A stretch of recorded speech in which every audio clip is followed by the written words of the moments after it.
So we've got somebody here at least. This is great. Yay. We'll give it like a minute or so from Argentina. Oh, wow. Hi, Oh Argentina. boy. I don't know if they're from Argentina, but I think We've it might had be. people, last year we had people from like Belgium or something came to Litworks. Jacksonville, Florida. Yeah. Well, close that's enough. close to Argentina.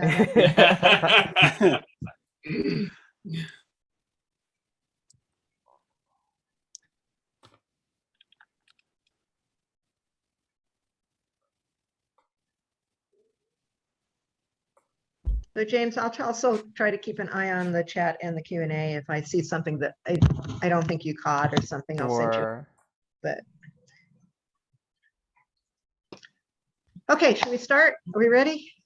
Let's go for Yes. it. Yeah. Right. Okay. Dive in. Okay, my name is Penny and I'm from Eisenhower Library, and thank you all very much for coming to this. We are going to have this, we're recording live right now, but this will be up on our Facebook page for the Eisenhower Library later if you missed it or thought it was so fabulous that you need to share it, which we sincerely hope you do. We'll also be doing, after this, we'll be doing a cosplay panel. So if you'd like to come to that, we'd love to see you. Let's see, we have James Mann is moderating. We have Justin Castaneda, Jean Ha, and Mark Crilley here, and it is a sole creator. So these guys are doing it all. They write, they illustrate, they color, they letter, they do everything. So I'm giving it over to James. James, go for it. Sure. So first on the panel is Justin Castaneda. He's an artist and an author from Chicago Southside. He is best known for his children's books Heart, When We Were Little, and the indie horror graphic novel The Murder Balloon. He is an artist and co-creator of the award-winning all-ages comic Wonder Care Presents The Kinderguardians.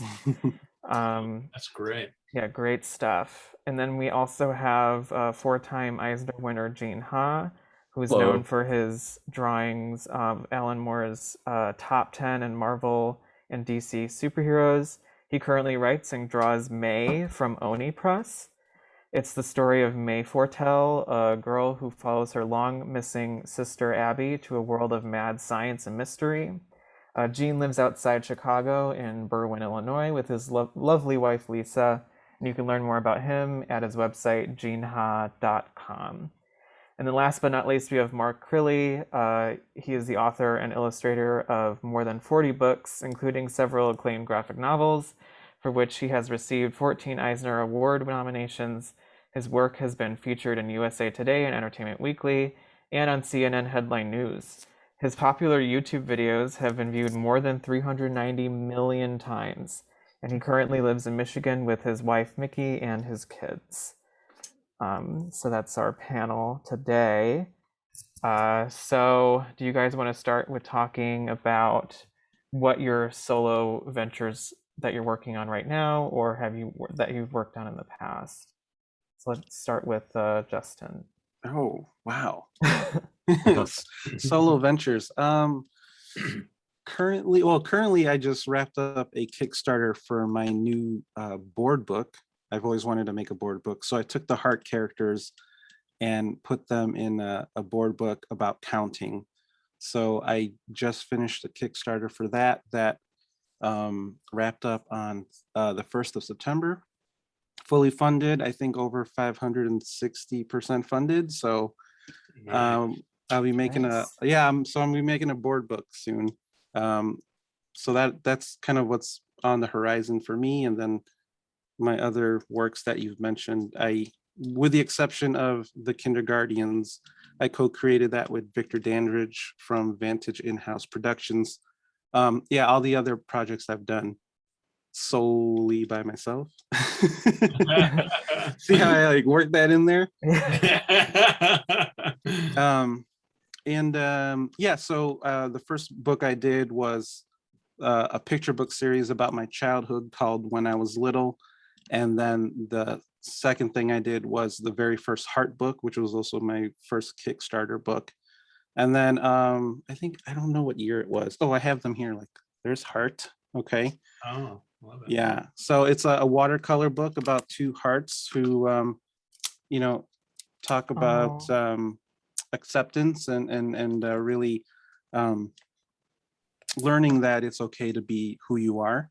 And then the When I Was Little picture book series went to, I think, 4 or 5 books, with the last one being When We Were Little, which was like a culmination of the 10 years that I've been doing self-publishing and all the different creative people that I've met. So it was like a very collaborative project in that sense, which was kind of fun because I got to curate and really like get to showcase all these different people that I've met over the years. A lot of them Chicago based too. And then the Murder Balloon was an indie graphic novel that I produced in like 2018, I think.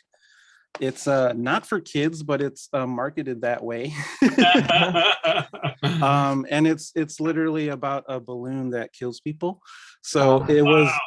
it was my way of like sort of paying an homage to like all the slasher films that I've grown to love over the last couple of years. So Wow. so yeah, so that was my little kind of deep dark dive into horror, which was really fun and a lot of people really liked it. So yeah, that's kind of like a body of work. And then yes, the Kindergartens is basically it's Muppet Babies meets the Justice League. It's about these kids who go to a superhero daycare and learn what it means to be a hero. And that is the series I co-created with Victor Dandridge. And we're about to start issue 8 right now. So Sweet. That's exciting. thank you. How about you, Mark? What are you up to? Well, maybe I'll quickly just go over my career. You know, I started with this comic book series called Akiko that came out in the mid 90s. And this led to me having other publishing opportunities. But right from the start, I should say that I was doing everything myself, like, you know, coming up with a story and doing the writing and the lettering and all of that stuff. So I've just never known any other way of doing it, really. Yeah, from that, I started to get into trying to work in a manga style. I did this series called Miki Falls. And I thought it was interesting how Justin talked about how he did, you know, a radically different type of story from, you know, what he had done before. He suddenly did this sort of horror comic. And I thought, oh, here's a man after my own heart, because I have that same desire to constantly be trying to do new things. So this Miki Falls series was like a love story, which is something I had never done before, set in Japan. And then after that, I decided to sort of pivot completely in the opposite direction. And I did a series called Brody's Ghost, which was much more of sort of a traditional superhero-ish comic about the pursuit of a serial killer. And, you know, it had a lot of dark elements in it, much more heavy than anything I'd done before.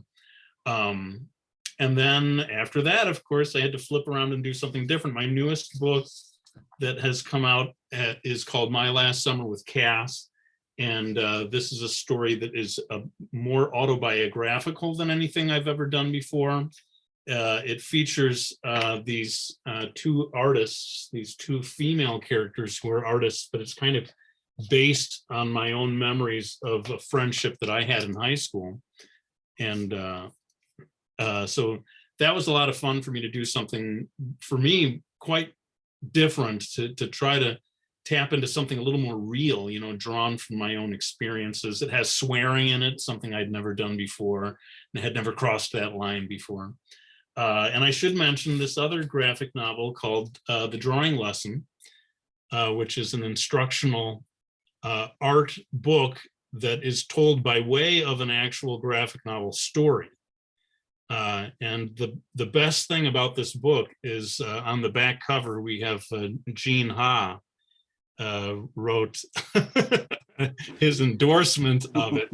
Everything else is not so special, but that, the back cover, Yes, with Gene helping me out there, that amazing. I'll always be grateful for that. But yeah, all of these projects just me, myself, and I doing it all on my own. And I'm sure we'll talk about that later on, what that involves, what the benefits are, and what the drawbacks are. Yeah, that we will. And then it's a perfect segue into Gene. So Gene, Yeah, what's up? Well, let me just start off. Okay, before I get into my career, I just want to talk about the drawing lesson, which is, I think it is my favorite introductory. It is definitely my favorite introductory drawing book of all time. Wow. Because it gives the basic principles of how artists look at the world and how they can draw from reality, even if you're not drawing totally photorealistically. It's a young aspiring artist in school, like a school kid, who then finds out that a professional artist lives in his neighborhood, and he convinces her to give him lessons. So it's a graphic novel story. So you both get to see the lessons she gives him, where she makes drawings to explain principles of art and understanding the world and analyzing the world from life. But also, every panel of the story uses those principles to also tell the story, which means it's also teaching the lesson too. It's really an amazing story, and it's That's so really good. incredibly effective. Yeah, so And- meta. Yeah, Thanks there are so so much. many art books out there. I could like art lesson books there I could trash, where it's just like, no, this art book literally has the anatomy section, actually has imaginary anatomy. That muscle does not exist. But Mark is really good at Thank getting you. in accurate information, and the drawing lessons just a triumph for doing stuff like that. That's wonderful. Yeah. But on to me. So let's see. Was that your verbatim quote on the back? That's a That's long... right. That's what he was just reading. It's pretty close. Let me see. Okay, so I am actually the longest veteran of working in comics arts here on the panel, but I am also the newest in going into self-publishing. So I started a few years before Mark. Let me see. And then I mostly worked doing superhero books, a few kind of adult-oriented, different kind of adventure, action, mystery type, whatever things. And then in around 2015, I came out with my first book of May. This is not the first edition, but this is the first volume. Beautiful. And I need to confess here, I have never, I've only once professionally lettered one of my own stories, and that was such a disaster, I never tried again. Talk to David Peterson about that. He's in Michigan too. Let me see. So I've done just about everything else on this book as far as the creative end goes. But I want to emphasize, it's very much like being, say, like a solo athlete doing the decathlon or something like that. You may be alone on the field, but you have a team behind you. You have so many people behind you, but you're just the person who gets to go out with their name on the, the signboard. Let me see. And I think those are kind of the major things. Probably the rest will come up as we go into our discussion. So, Gene, can I ask real quick, for your work in the 90s, when you were working in superheroes and stuff like that, were you doing both the writing and the illustrating in that case, or was it different? it wasn't until about 2003 I wrote my first story. And that actually happened because I'm not going to name names, but there's a writer I grew up reading as a teenager I wanted to work with as an adult professional. And an editor let me choose my writer, and I said, I want him. I've been a fan of him for ages. Wow. This is not Alan Moore, but it's another one I was a fan of. And when the deadline came for the script to be turned in, the writer just cut off all communications, disappeared from email, and didn't answer the phone. And the editor said, well, somebody has to write the story. And I was the last man standing. So that's how I got to get my first chance writing a half-issue long story for Marvel Knights from Marvel Comics. And what happened is that the editor had to get me through 5 drafts of my script before he was happy with how it worked. And he kept on asking me to analyze my story in different ways. Like, okay, so you've got the hero kind of working here, but the villain's not working. Why is the villain taking these actions? What is the villain's motivation? Why does it make sense for the villain to do this at this point in the story? And all these different ways I felt like I was pretty good at analyzing stories from just working for 20 years, 15 years in comics. But then just seeing that a writer has to attack the story from so many directions at once, because that's how the story will be read by so many readers across the world. That's what really got me understanding a lot more about the writing craft, which led me to writing May. Fantastic. So you've got the perspective. This is great. You've got the perspective of someone who did the art that someone else had written the story for. So you, out of the three of us, you alone can compare what the differences between those two processes. Yeah, and it's also very much kind of the difference. You guys will know this pain is very much the difference between being an author or any type of book creator at all and being a critic. Where if a critic hasn't really done published work, gotten stories out there, they don't understand that there's most critics come from a very limited viewpoint, and they'll just attack one thing, or just like the dialogue's bad, or the mystery's not a very good mystery, and so the whole story is just worthless. And it's just like, right. Yeah, you're balancing a lot of different things, and sometimes you'll purposely short shrift something because it's not actually important to the story you're telling. Right. For sure. Okay, great. Well, those were really good introductions, guys. I'm glad to see that you guys are getting along well. Infighting in panels is never fun. But since you after that was so great. But there's a thing in the Q&A. Do you want that now, or do you guys want those at the end? Or do you want it now? we can mix them in. I'm happy to answer them early, while they're still here. Did you ever consider rewriting a story you already wrote for a different age range? Like if you wrote a story for kids, would you rewrite it for adults and give it a twist?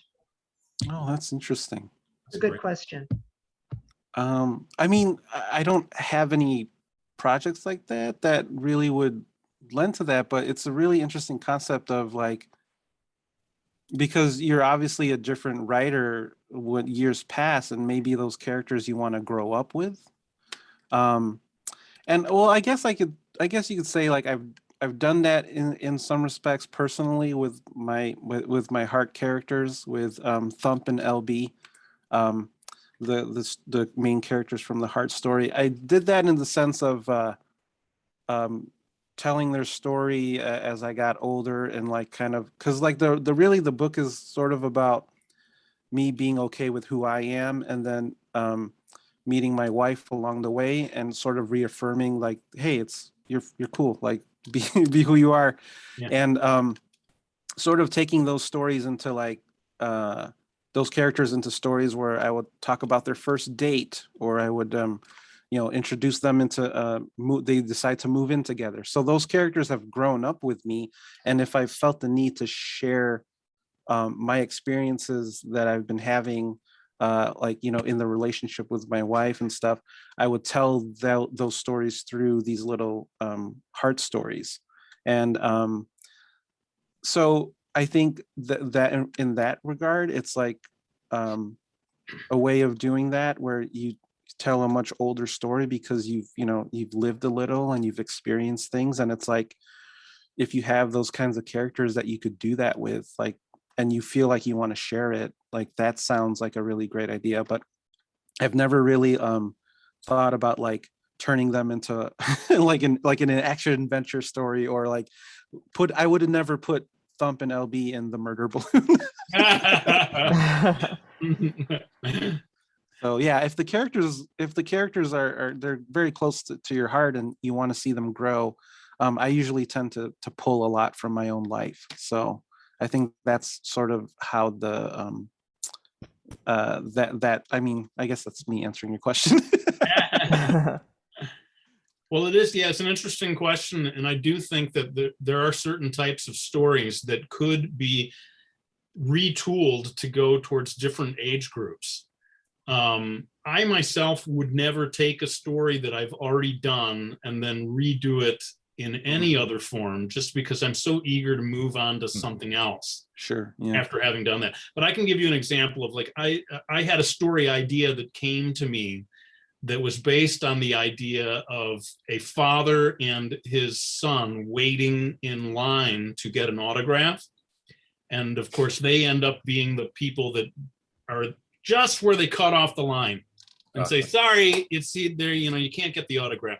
And I thought it could be an interesting sort of almost comedic story where the father becomes obsessed with not disappointing his son and somehow still getting that autograph.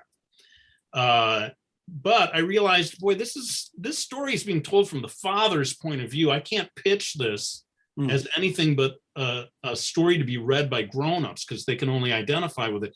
So I did try a couple of years later. How about if it's the older brother and the younger brother, right? And that way this main character can be a teen and relatable in a way that if the main character was the father, I don't think I can pitch that to publishers that are primarily interested in reaching a teen readership.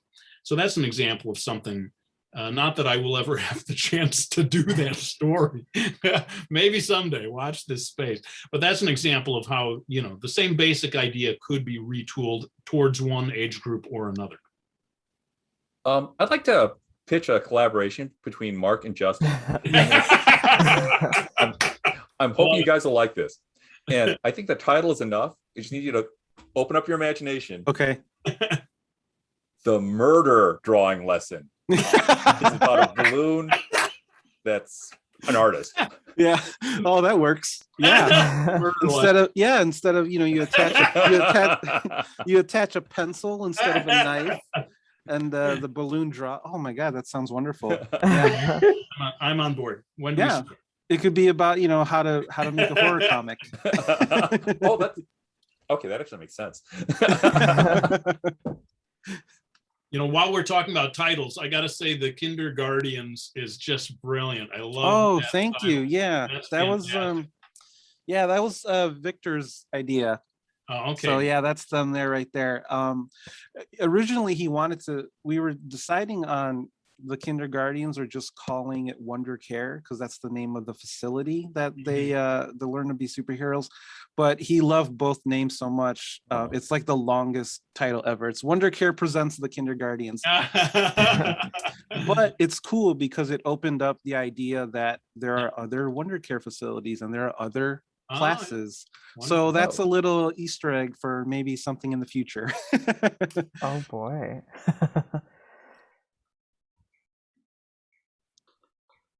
Okay.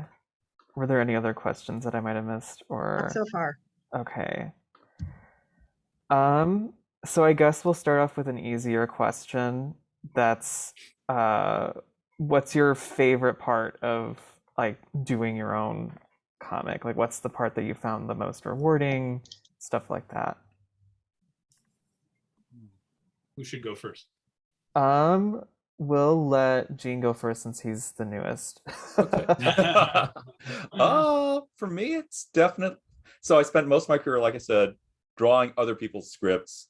And it's only recently it's only the last like since 2003 a little bit, and mostly since 2014 I've been writing my own scripts, and writing my own stories is definitely the most fun part for me, where it's just getting this idea that's kind of this vague idea and set of ideas that are masked in my head and starting to put them down on paper and starting to make them all work as a story that makes sense, and seeing where the gaps are and then filling in the gaps and like being surprising myself with what happens beyond the stuff I'd imagined before I put it on paper. That's all wonderful. And then the favorite part of that whole writing process for me is I don't write in terms of a traditional script. I go from a loose thumbnail to a tight rough with shading and full dialogue. And that stage is my favorite part. And then after that, the actual process, making the actual finished art for the comic book and the finished lettering and coloring, is just filling in fussy details. So it's not as much fun for me. But yeah, the whole process is fun, but the most fun part is just making that visual story in the rough stage. I gotta agree with Gene because I love working. I call it the rough stuff. I love working on the rough stuff too, like the thumbnail process, and it's really interesting too because working from your own script and then you start thumbnailing, it's almost a second draft or a third draft because you're starting to lay out the thumbnails and the pages and deciding what visual elements will help push the story. And in that process, you can make edits as well because you're not putting ink to paper yet. You're not really fully committing. You're just playing. You're just figuring out what's the best way visually to tell you what I wrote down. And yeah, that stage is super fun. And then, yeah, the inking phase and coloring phase can be tedious, but I've sort of grown to love that process because for the longest time, I thought I was not a very good inker or colorist. And over the course of doing my own projects more and more, I've grown to appreciate that aspect, because then it's me pushing myself even further. And I like the way I ink things now. And it's all from watching others work, watching how other people use ink. And it's just been a learning process. And really, like in that stage, you're just a sponge. You're just like absorbing, like, what can I do to make this pop? And so that part is fun. The part that isn't so great is like, I don't know if you all have this problem, but I have a problem with staying with a project. Once it's done, it's finished, it's like, in your hands, it's physical, it's real, you did it. Yeah. And then I have this weird problem of like being like not sort of nurturing it and just being like, okay, what's next? And like kind of like not really tossing it aside, but I'm like, oh, I finished it. What's the next project? Like, I don't take the time to, like, I don't realize like, oh, I should probably spend a good couple months promoting this thing, selling this thing, and really talking it up rather than moving on to the next. So that's the one problem that I always run into, is like, once I'm finished, I'm like, cool, I got it out of my system, but really it still needs to be there. You still need to promote it and sell it and share it. So that's the problem that I usually have. But the rough stuff process, the working it out process, that's my favorite part as well. All right. Well, I'll say, I guess there's two different parts of the process that I like, and maybe I'm a little different from you guys. I like the very first initial part of coming up with the story and dreaming up the sort of structure of the story. And it's exciting to go from a germ of an idea to something with a beginning and a middle and an end. After that, I can say that I love particularly crafting dialogue.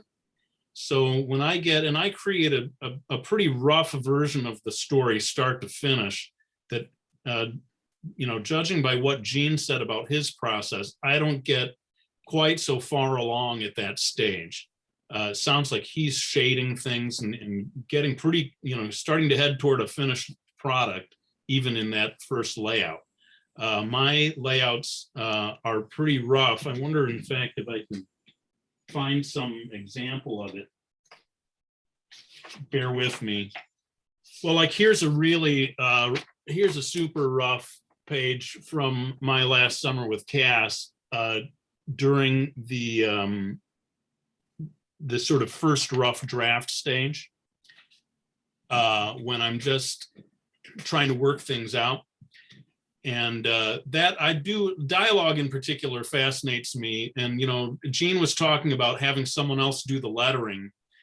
And it's interesting because, the lettering and the speech bubbles, really, you got to figure out where they're going to go so that you can do the art and have enough space for them, right?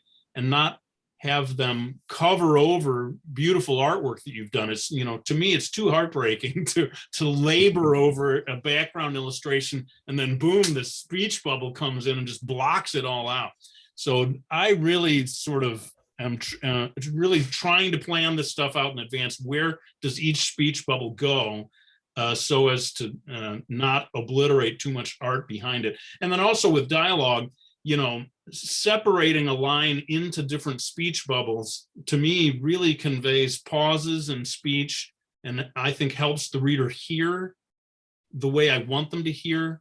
Like if there's hesitancy in their voice, I'm going to split that into maybe 3 different speech bubbles, and we get a sense of how it's not coming out all in one flowing phrase. So I get kind of nerdy about all that stuff and the nuts and bolts of all that. After that, I have to say, the final process, when we figured everything out and it's been shown to the editor, we haven't talked about that, but at some point you got to show this to the editor and they go through and they want changes, right? And then you get all those changes and you show it to them again, and how many ever times it takes for them to say, okay, this is it, you're good to finish it. I love at that stage because that's when I don't have to think anymore. I don't have to think as I work on these pages, and I can listen to music. I can listen to podcasts. It's to me, it's smooth sailing at that stage in terms, because when I'm thinking, I can't listen to podcasts. I can't listen. It's too distracting. When I'm trying to write the story, I really have to shut everything out. And I got to say, I love when I get to that point where it's okay to just kind of chill out and the decisions are made now. I don't have to decide anything anymore. Kind of like Gene was saying, you know, I'm filling in the details. That to me, I'm coasting a little at that stage, and I enjoy that, I got to say. Just really quickly, unpublished rough for somebody else's script I'm doing right now, but this is what my roughs look like. I do double page spreads. Oh, wow, look at that. That's incredibly detailed. Yeah. That's a rough. Yeah, that's a rough. And Oh man. Wow. I feel like I can't really draw properly unless I'm sure where the light sources are.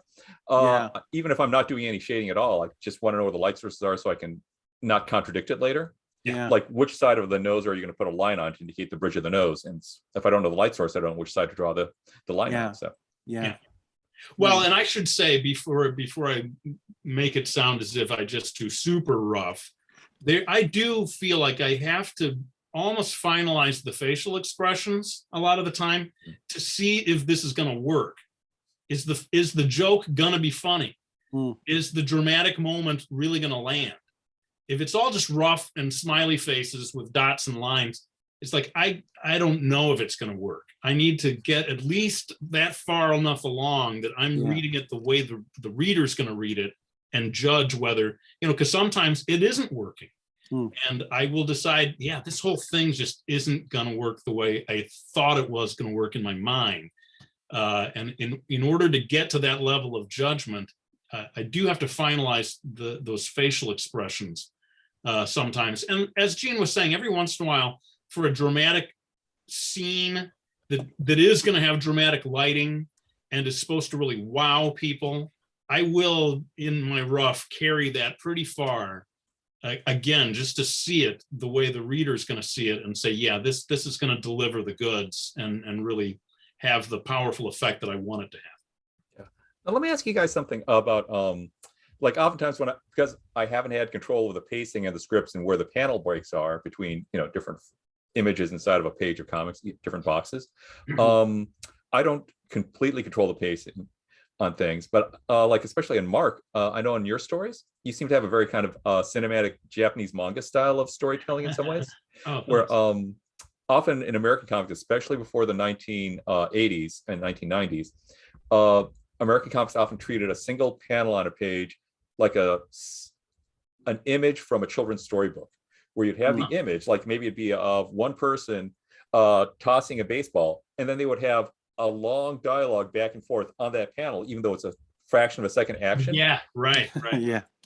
And I don't think you really do that, Mark. I think you do kind of more things happen as they're happening. It's all happening at the same time. Oh, thanks. Well, you've brought up what I think is an important thing for us to talk about, and that fact that if you are doing it all yourself, you have control over all of this stuff.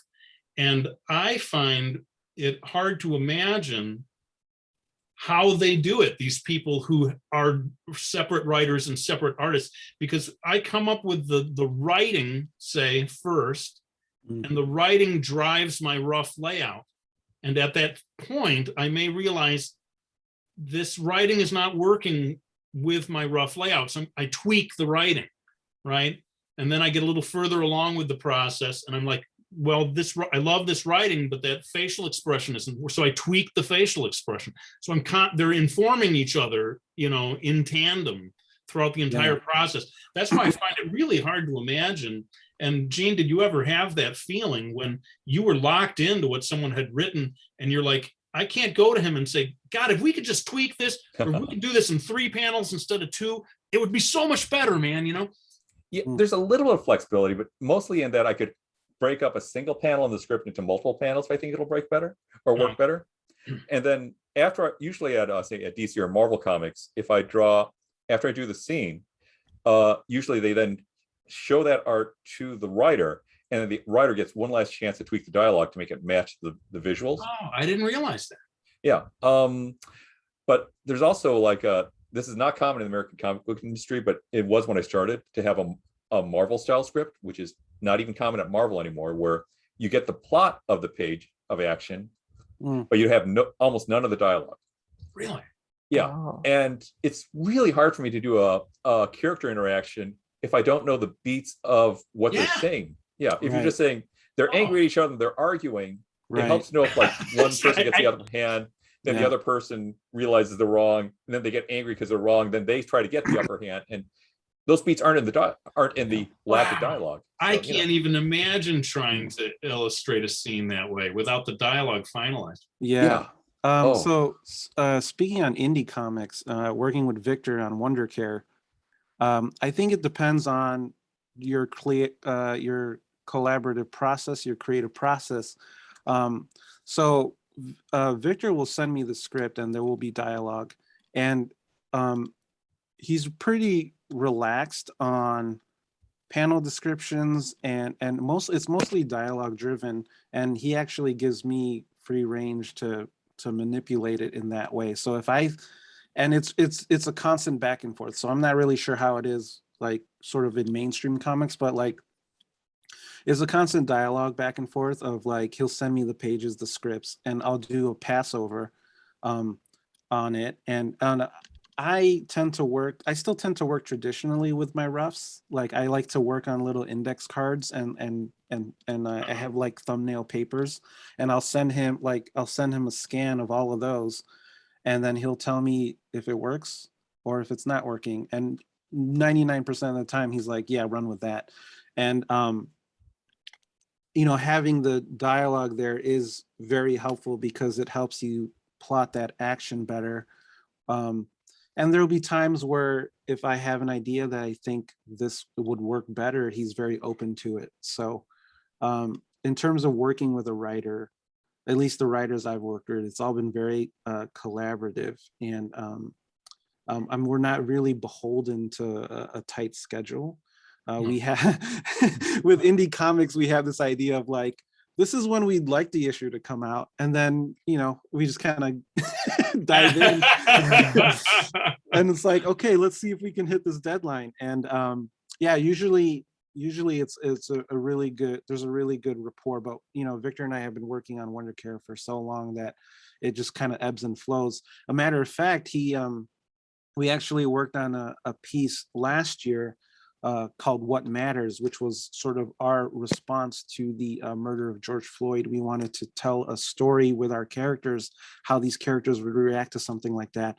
And he just sent me, and it was like a nice 8-page story, from the perspective of our kids of reacting to sort of this racial injustice and all that. And I didn't realize it until I started drawing it, but he just sent me dialogue. He didn't send me panel descriptions or panel breakdowns. He just sent me like, these are what the characters are saying, and we were so sort of driven by what we wanted to make. I just laid it out blindly and sent it to him, and it took us a moment to realize, he's like, I didn't tell you to draw it this way, but this is perfect. And I think nice. and I think it's because we were so passionate about the project, what we wanted to say with it, and we've been working together so long that we kind of understand our like, I understand his verbal language, he understands my visual language, and it just became so cohesive that we did that issue in 7 days. So Wow. yeah, from from initial idea to having it completely lettered and finished and out, because we first released it digitally, it was 7 days. So that was the fastest we've ever put together an issue of comics. So that's fantastic. Thank you. Yeah, I can drop the link in if you guys want to read it, because we put it up for free last year. And oh no, that would be great. So yeah, I'll put it in the comments and stuff if anyone would like to check it out. Nice. Penny, you are muted if you are trying to talk to us. That's me. I'm sorry. That's me. Now you can hear me. The question is, because Justin said digital, someone wrote in, would you go digital? And then they said like webtoons. Mm. That's a good question. Yeah, whoever wants to pick that Answer up. at once. Yeah. Well, the going digital is sort of interesting. It seems like this question is about, would you go to having it published only on the internet? I guess in a way I want to clarify, is the person asking the question talking about publishing digitally and having your work available only by way of the internet? Or are you talking about using computer programs for creating the art rather than using pencil and paper and traditional media for creating the art? It seems to me that the first is what the question was about. And unfortunately, I don't have any experience with that, having something published over the internet. It's always been traditionally published books that, you know, these days are available in a Kindle form or something like that. But I do imagine, do either of you others have any experience with putting things onto the internet for having them read that way? Some, or I have actually interviewed people about this subject. Justin, I don't know if you have direct experience with this. No, like in terms of putting up comics digitally, like I do it in my own creative spaces. Like I do it on we did it on our Tumblr. I do it on my website, but not through like a more well-known outlet like Webtoons or things like that. I haven't played around with that. Okay. So I've done a few years back at Long Beach Comic-Con, I was asked to do a presentation on different ways of making a living in comics. And because I've mostly done it one way, I had to interview a bunch of other people on how they make comics and how they make a living from comics. So I'm going to give two examples. One for my presentation is David Gallagher, who did The Only Living Boy and The Only Living Girl. And the way he does comics is, first he does them as free web comics. Yeah. After that gets a big fan base, he then collects it all together into an easy to read digital edition, which he sells. I see.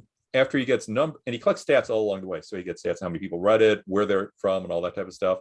Collects those stats, and then once he has the digital graphic novel, he then goes to publishers with saying, here's my web comic with so many hundreds of thousands or whatever fans. Yeah. And here's how many bought my graphic novel version of it. And some portion of them will love to have a print edition. Would you like to have the money roll in because you will be the publisher of my print comic book? And that's his very successful model. It works really great. But you can see all along the way, his comic is designed so that it works really well in print. So the question specifically brought up line webtoons. And someone who really fascinates me is a person who started off in print comics, and then she moved to line webtoon, Katie Cook, currently doing the fantastic Nothing Special. And she is doing experiments that Scott McCloud has been talking about, but very few people have been doing, where she does digital panels where it starts off. Yeah. It looks like it's just a normal panel, and then it just stretches for what would be like 8 pages of comics. One long panel. Yeah. And it's like, there is no practical way to print this. And I've asked her about it. It's like, do you ever plan on doing a print edition of this? And she's like, yeah, I'm not sure how it would work, but I think it could work. Maybe someday. But it's obvious she's not worrying about it. And she's really taking advantage of the digital format that way, and the endless scroll pages and stuff like that. It's fantastic. Oh, that's so cool. I got to meet Katie actually at a book convention in New York City. So I was amazed by her. If you've ever seen her do a presentation, you get more drawings per minute in a Katie Cook presentation than any other, easel drawing cartoonist I've ever seen. She's incredible. But before I stop with that, I just wanted to say one thing that is attractive to me about the idea of this digital publication and especially serializing and putting your comic out in, chunks. Because that would bring back the old comic book days of where I would do an issue of Akiko and it would go out into the world, and then people would write letters. We're getting back into the old days of letter columns, right? And I loved that. I loved the interaction, and the response of the readers could shape the story a little bit as you went Yeah. along, right? Yeah. Now these days, I'm creating something like this, and I labor over it for like literally 2 years, I think, in this case. Mhm. And I'm getting the editor's feedback, but I'm not getting the reader's feedback until it's already too late. And it Right. goes out into the world. And so to me, that is attractive. That aspect of digital publishing is having that, repeated feedback, Yeah. and that sort of give and take with the readers as you create the story. That's a instant interaction. Just, you put it up, there's responses. It's like, oh, this is Yeah. really cool. Yeah, that makes sense. That model that you were speaking of, Gene, reminds me of Kaylin Smith when she did her Plume comic, Oh. where she, that was all web. She just was doing it. And then the moment she knew that it was working was when she made a Kickstarter for it, and it just like smashed its goal. Yeah. And then I think Devil's Due published it. So that format seems to work too, where it's like digital comics, as Mark was saying, is appealing because you can grow your audience that way, and they are seeing the product being shown. Like, you're not waiting for it to be released in stores. You get to see little bits of it, and if you're engaged enough with your fan base, they will want to buy a collected version of that. So yeah, there's a really big appeal to make working digitally in terms of producing comics and stuff. So I just haven't had a chance to really dive in with it, but yeah, a lot of people are doing it, and a lot of people are sort of cracking the code of like Katie Cook, Kaylin. They're just really embracing the format, and if you can embrace the format, you're gonna gain that fan base and really sort of transcend the medium in that way. All right.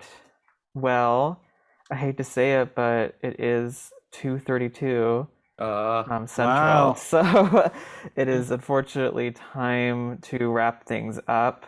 So were there any last thoughts or sentiments that you wanted to give to the people out there? Was raised. I don't know what that was. That maybe should go in chat if you, it was Shanaka, if you want to put that into chat really quick.